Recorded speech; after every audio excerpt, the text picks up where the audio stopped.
मेरा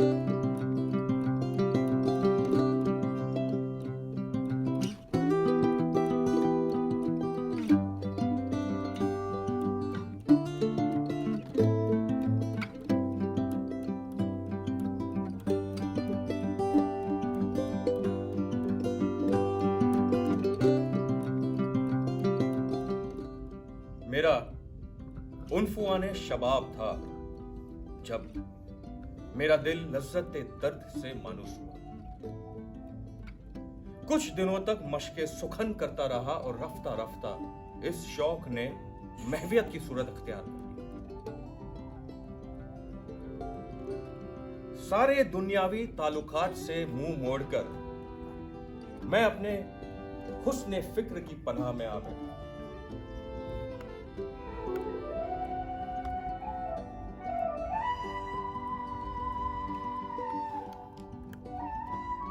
और 3 साल की मशक्कत ने मेरी फिक्र के जौहर खोल दिए।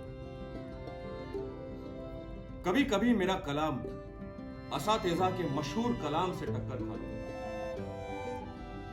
मेरी कलम ने कभी उस्ताद के आगे सिर नहीं झुकाया है।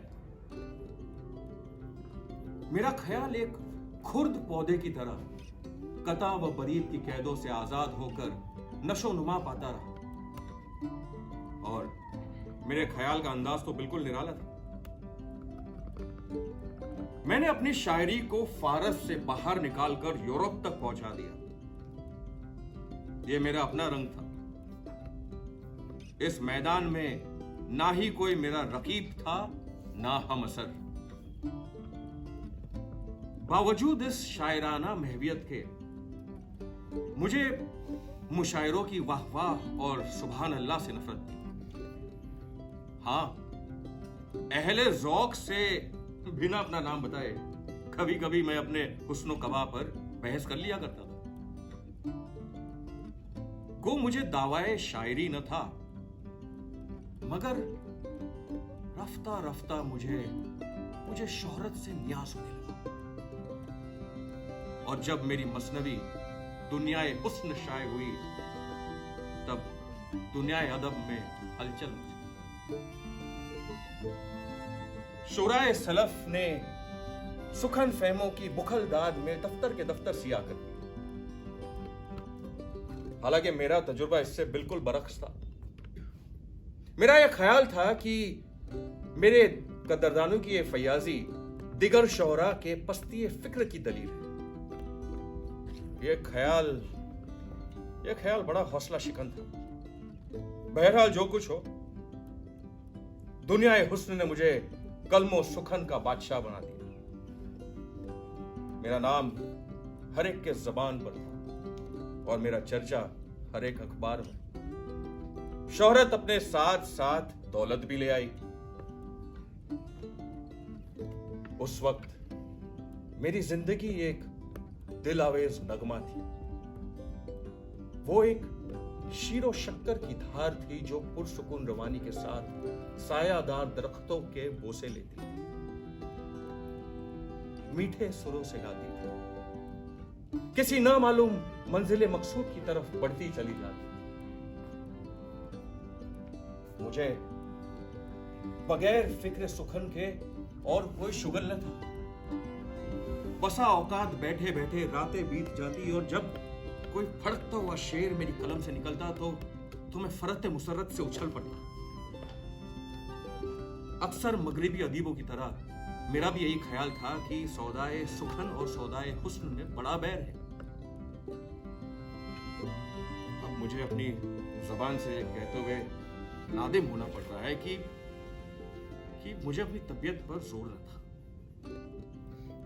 जब कभी कोई दिल फरेब सूरत मेरी नजरों में खप जाती तो मेरे दिलो दिमाग पर एक जुनून सा तारी हो जाता। हफ्तों तक मैं खुद फरामोशी के आलम में रहता। फिक्र सुखन की तरफ किसी भी तरह तबीयत मायल न होती। अब इस दिल में जगह थी तो सिर्फ और सिर्फ इश्क।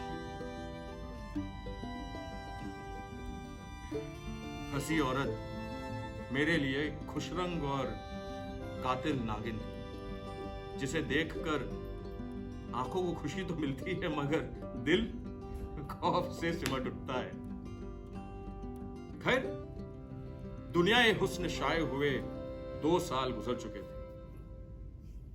मेरी शोहरत बरसात की उमड़ी हुई नदी की तरह बढ़ती चली जा रही थी। फिर कुछ महीनों बाद मैं पंजाब आ गया।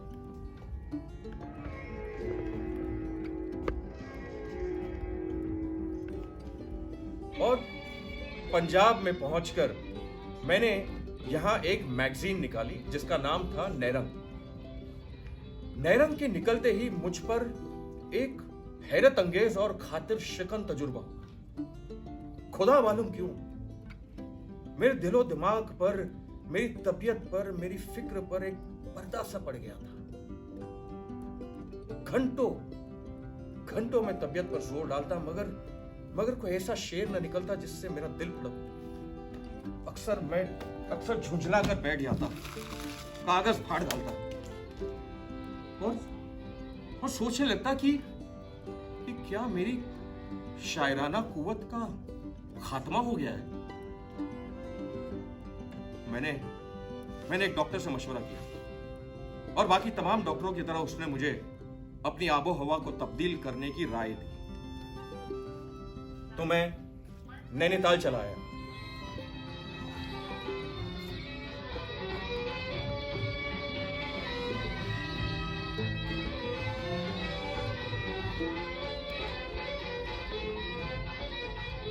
पर नैनीताल में पहुंचकर भी कुछ खास फायदा न हुआ।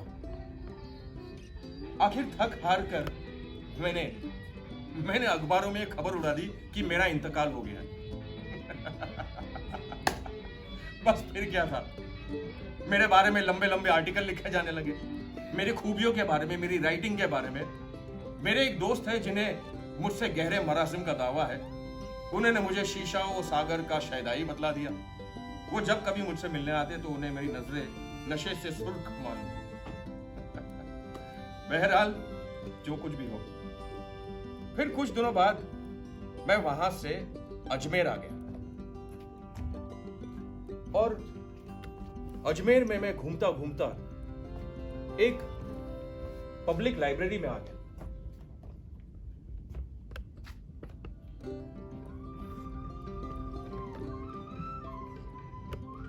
दफतन मेरी निगाह एक दिदाज़ैब रसाले पर पड़ी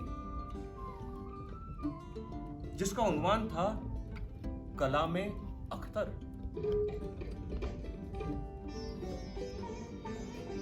जिस तरह एक मासूम बच्चा खिलौने की तरफ लपकता है, उसी तरह मैंने झपट कर इस किताब को उठा लिया। उसकी मुसन्निफा थी मिस आयशा आरिफ। मैं उसे पढ़ने में गर्क हो गया।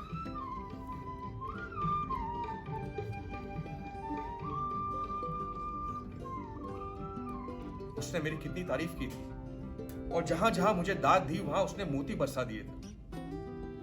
उसके एतराजात में हमदर्दी और दाद में अकीदत थी। उसने लिखा था कि शायर के कलाम को उयूब के एतबार से नहीं, उसके खूबियों के एतबार से देखना चाहिए। उसने क्या नहीं किया यह सही मयार नहीं, उसने क्या किया यह सही मयार है। जी चाहता था कि उस मुसन्निफा के मैं हाथ चूम लूं। सफीर भोपाल के दफ्तर से यह रिसाला शाये हुआ था। मैं उसके दफ्तर गया।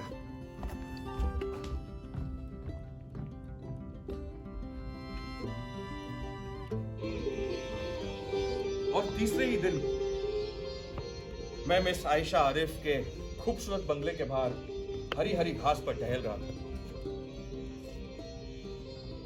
जब उनके हॉल में दाखिल हुआ तो क्या देखता हूं कि मेरी तस्वीर वहां लटक रही है। मुझे हैरानी हुई। इतने में मिस आयशा दाखिल हुई।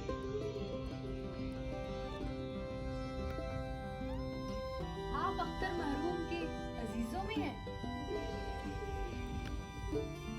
जी हाँ, मैं ही बदनसीब अख्तर। दुनिया हुस्न के मुसन्निफ? जी।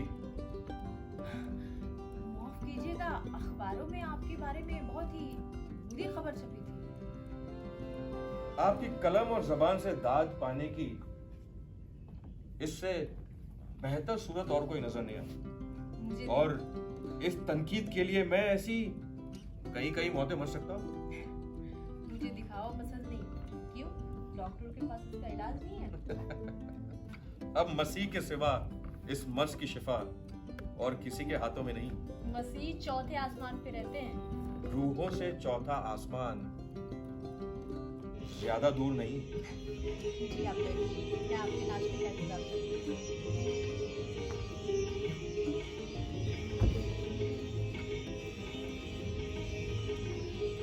जब मैं वहां से आया तो मैं एक अजीब आलम में था। मैं कलम लेकर बैठ गया और एक ऐसी नज्म लिखी जिसे आज भी मैं अपना सरमाया नाज समझता हूं। अब सब कुछ ठीक हो गया। ये उस फूल की खुशबू थी जो मेरे दिल में बसा हुआ था। मोहब्बत मोहब्बत रूह की गिज़ा है। ये वो अमृत की बूंद है जो मेरे जज्बातों को जगा देती है। मोहब्बत रूहानी नेमत है। मोहब्बत वही अक्सीर थी जिसे मुझे नादानिस्ता तलाश थी। और उस दिन को मैं कभी ना भूलूंगा जब आयशा मेरे घर दुल्हन बनकर आई। नेरंग इसी खूबसूरत जिंदगी की यादगार है। दुनियाए हुस्न एक गूंचा था, शगुफ्ता व शादाब फूल थी। और इस गूंचे को सजाने वाली कौन थी? वही जिसकी मुझे नादानिस्ता तलाश थी और अब जिसे मैं पा गया।